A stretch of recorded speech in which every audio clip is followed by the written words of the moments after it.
I'm back attempting another tutorial, and today I'm going to try and show you my full painting process from start to finish within Procreate with a little bit more in-depth process. I'm going to show you how I create pieces like this, and this, and this, and this, and maybe like this with Procreate. I'll also go and show you the brushes that I use and how I like to use them specifically. The first brush is the flat brush. This one comes within Procreate, so this one is a nice brush for laying down flat colors. Because I don't use line art, I like to just sketch and then get right to painting, so I use this a lot for flat coloring and then laying down rough shadows, so I really enjoy using it for that purpose specifically. I chose really bad colors for this example for some reason, so bear with me here, but this is my example of color picking and kind of how it works with colors and how it looks. I enjoy how it looks. Maybe some other people don't, but this is the flat brush. Yeah. The next brush is the Feathered Marker Static. This is from the Jing Sketch Jing Smooth pack. This one is nice for sketching. I really enjoy it. So here is a quick little sketch example with that. In bigger sizes, the brush is also really great for painting. So I really enjoy how it smooths out, and then it also still leaves a nice texture behind. So yeah, this one is really good. If you don't have any of his brush sets, I really recommend them. The next one is BrittniDraws Soft Paintbrush. I use this one a lot for sketching. In fact, I believe I use this for the entirety of the sketch in this example piece. And then it's really great for laying out colors, and the texture overall leaves a nice painterly effect, and that's what I look for a lot in these types of brushes. The only thing I wish is that it had a little bit of grain to it, but other than that, I really enjoy this brush. And yeah, if you don't have his brush set, I really recommend perhaps getting his as well.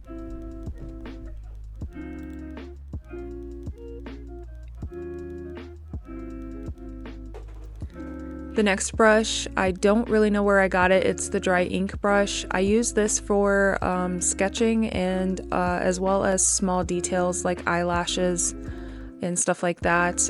It's just overall a great versatile brush for small minute details.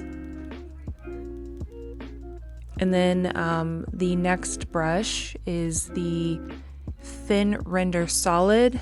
This is a just good general smooth brush that can go thin or decently large and can put in some nice thick color. BrittniDraws a marking brush, so this is good for texture like metal, just a good general texture brush.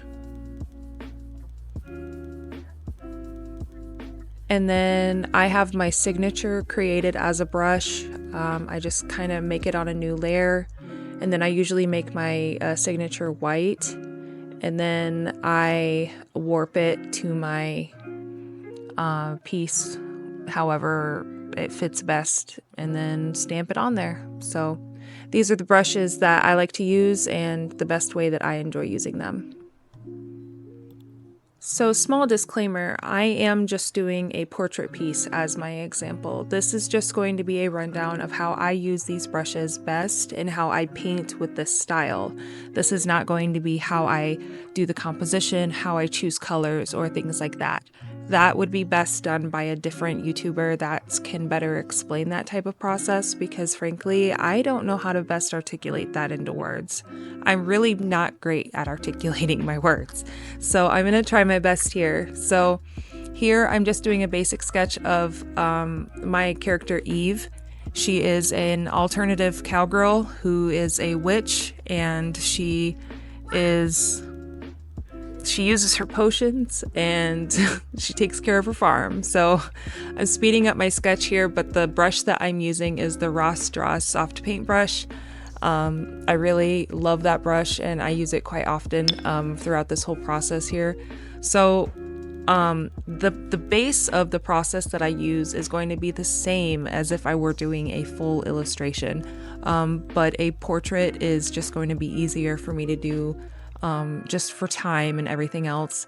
And when I do get time to do a full illustration that I can record and really sit down and do a full expansive tutorial, I will absolutely do that. But for now, this is what we're going to work with here. So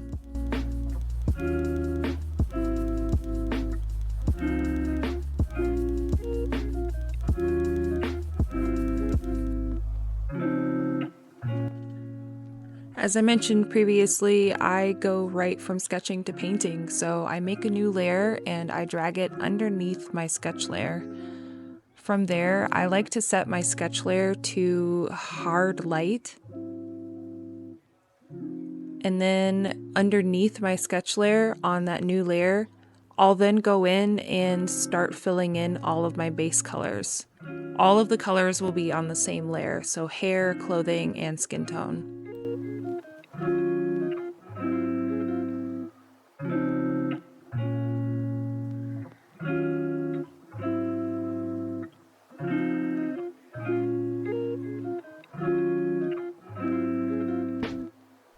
I also take this time to do the eyelashes on the same layer as well. Since I'm using that hard light effect, it makes it so that the colored layer of the sketch allows it to blend well with the colors underneath. So that's why I do that too. And I do end up changing the color of the sketch layer later in the piece. So now I'm going to go in and start my shading. So I'm still on the same layer that's under the sketch. So now I'm just going in and doing some light shading. It's going to be very rough, it's meant to be, and it's all just going to be blended in together later on.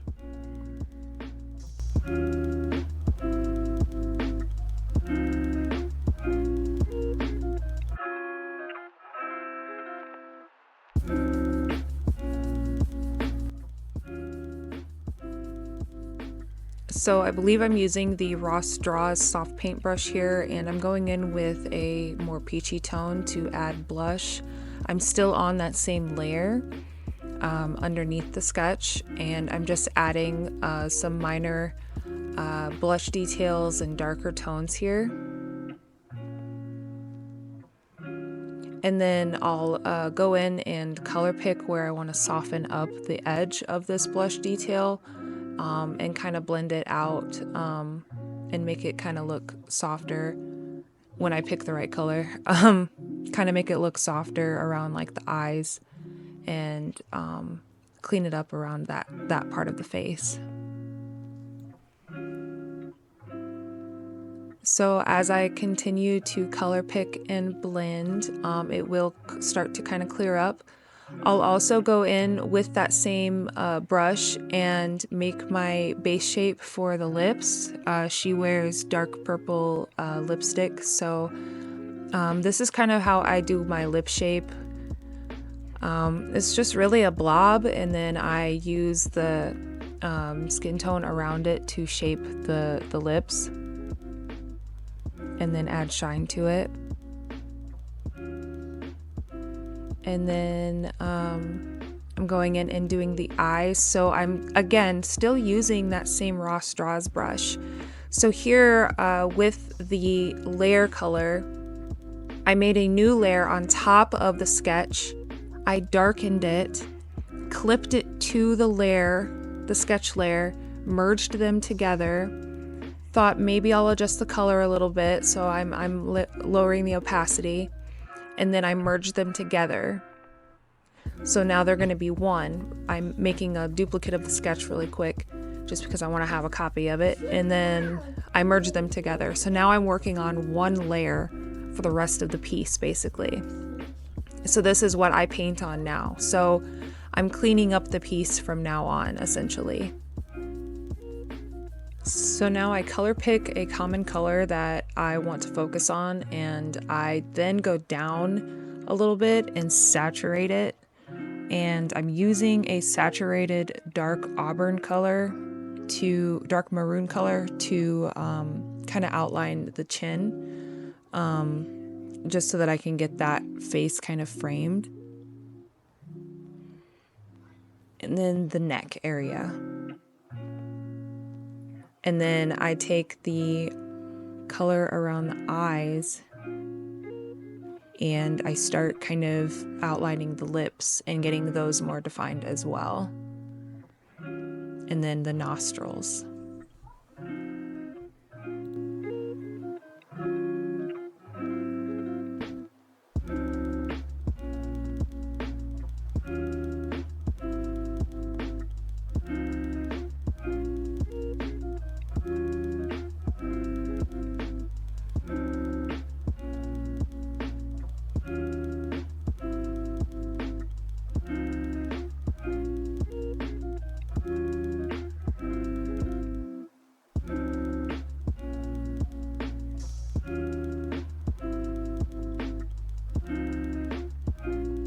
And now I'm just going to go in and start kind of shaping out the eyes and make them look a little bit better. Kind of starting with the irises here. So she's got some pink eyes. I like to do pink, like whatever color eyes the irises are. And then I just like doing solid white dots for the pupils. So that's kind of what I'm going to end up doing probably. And then I'm using that BrittniDraws soft paint brush again. That's literally what I use this whole piece, I believe, or at least for a good portion of it. And that's what I'm using right here to define the eyes, the shape of the eyes. I just love the feathery effect of it. I think it makes the eyes look very soft. My iPad was dying.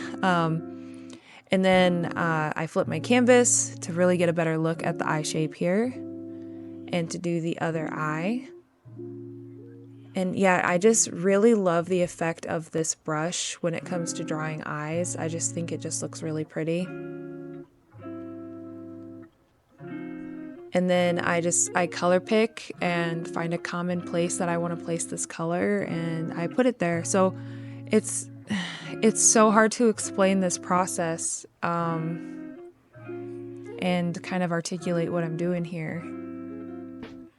I color pick, place the color, you know. I ended up not liking the placement of the irises, so I ended up moving them. I didn't like the shape of her eyes in general at this point, so I did end up fixing them.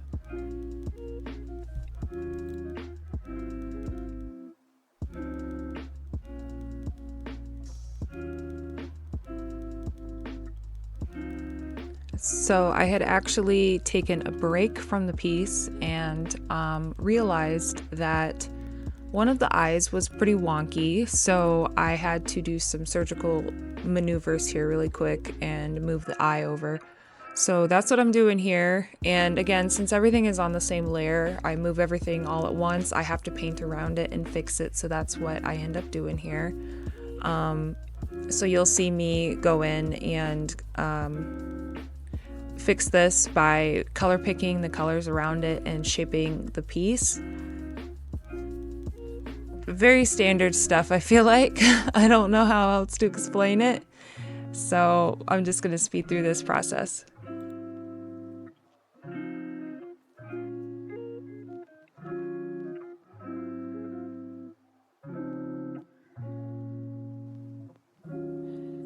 And still with the BrittniDraws brush, I'm going in and adding some redder tones to the nose and some redder shadows to the face in general.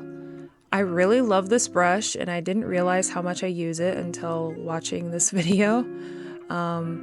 It really is one of my favorite brushes and I truly recommend it, so yeah.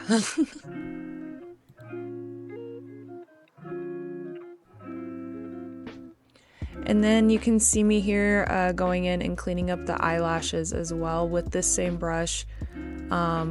It truly is versatile. I can't even lie here. It's a versatile brush. So,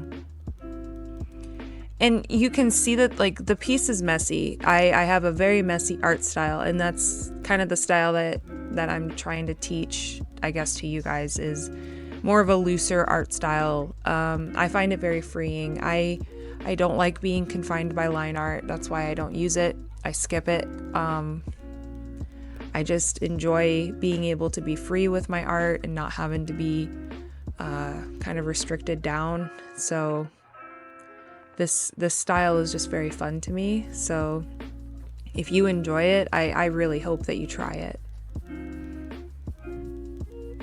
And here I'm just kind of cleaning up around the hair a little bit and then going in and filling in some of the braids, again with that same Ross Draws brush.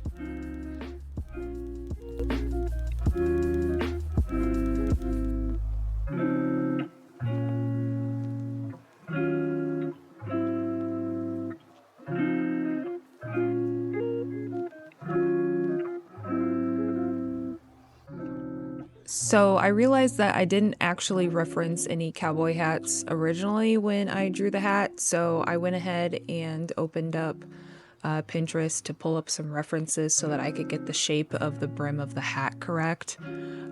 So here I'm just kind of looking at the shape, and I made a duplicate of my layer before I made this major change. That way, if I completely messed it up, I wasn't screwed.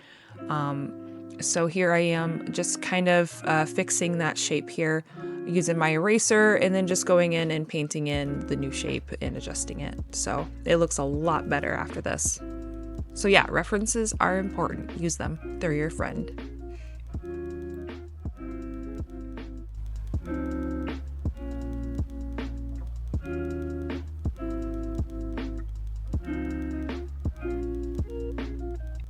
So here I'm kind of adjusting the eyes again.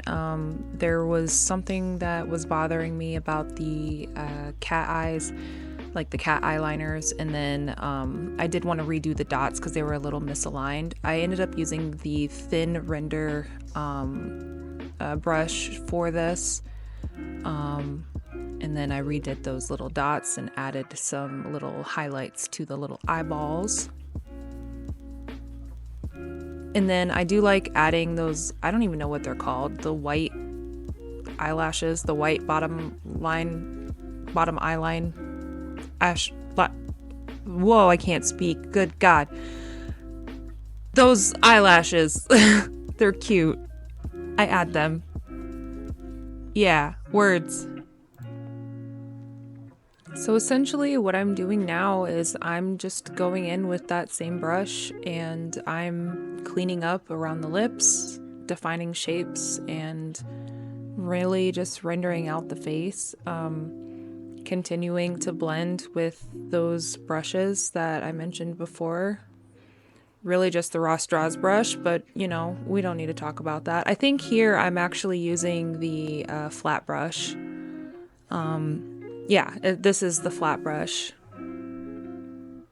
that I'm using here.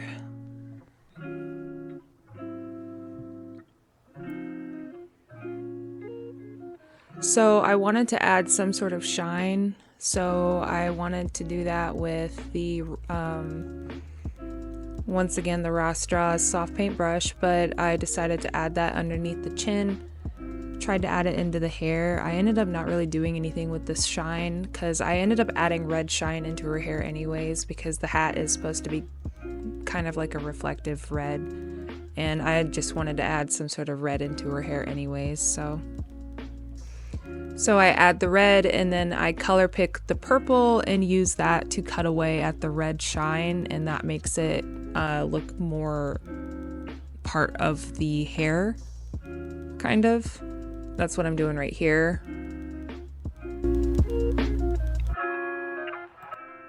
And then I'm finally starting to go in to clean up the bottom part of the piece, and that would include the outfit and the chest area, going in with the skin color and then going in with the black to clean up the outfit. Now I'm going to erase the tassels as they are, just because they're kind of messy. And now I'm going to go in with a white and the dry ink brush, and I'm going to go in and create the tassels on the outfit. So originally the background that I have chosen makes the tassels a little hard to see. So bear with me here, but I do end up changing the background color. But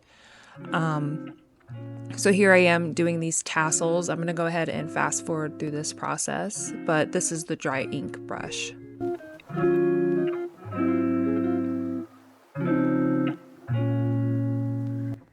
I guess I took a pit stop from the tassels to do the little details on her collar. So they're just simple little details. I'm probably going to make them more intricate as I kind of define her as my OC, but these are kind of what they are for now.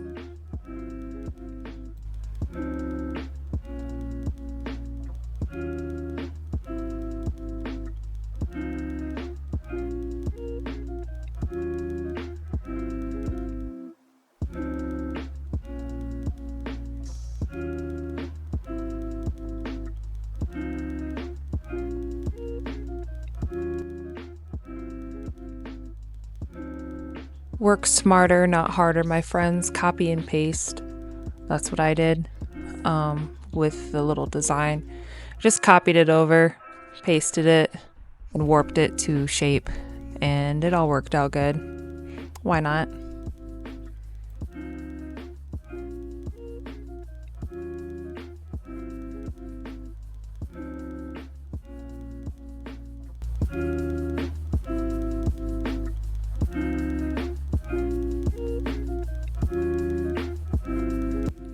I decided to go in with the flat brush and add a multiply layer above the piece with a clipping mask to amplify the shadow of the hat onto the face. So that's what I'm going in and doing here.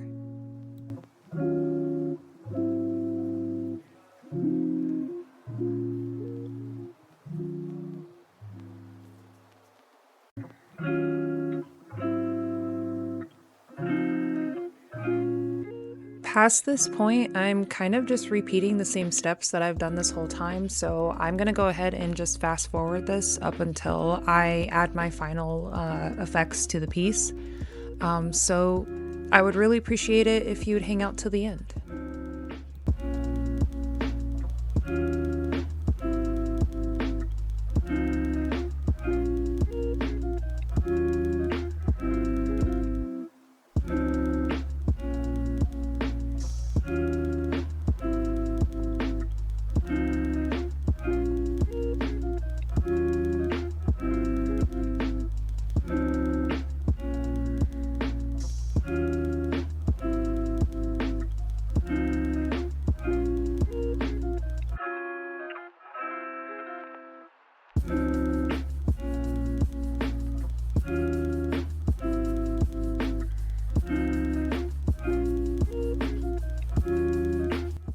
And then here I'm just going in with the dry brush and adding some highlight details onto the hair. And then I'll go in and add some into the face as well.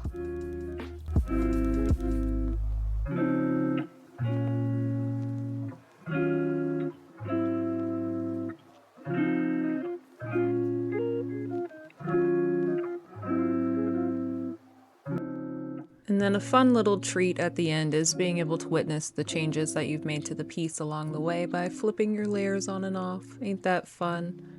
It's just a fun little treat. And then I like to add chromatic aberration or whatever it's called to my pieces, so I will select the face to keep it separate, feather it, and invert my selection. And, well, I wasn't on the right layer, so hang on. Let me figure out that I'm not on the right layer really quick. Go to the right layer and then select the effect and add it. I just enjoy the effect that it creates on my pieces. You might not, and that's cool if you don't, but I just think it adds a cool effect to the piece. And then it will kind of leave chunkies, like rainbow chunkies around, so I'll just go through and erase those. And yeah, that's the piece. If you enjoyed this type of tutorial, I would appreciate if you would leave a comment below, kind of giving me some feedback on how I could improve these types of tutorials moving forward, or possibly give me a subscribe, because I make content like this all the time, or other art videos as well. This is the finished piece. I worked on it for about an hour and a half in total, and she's cute. She served her purpose, and I hope that you enjoyed this little tutorial. I hope it was helpful. Yeah, have a good day. Bye-bye.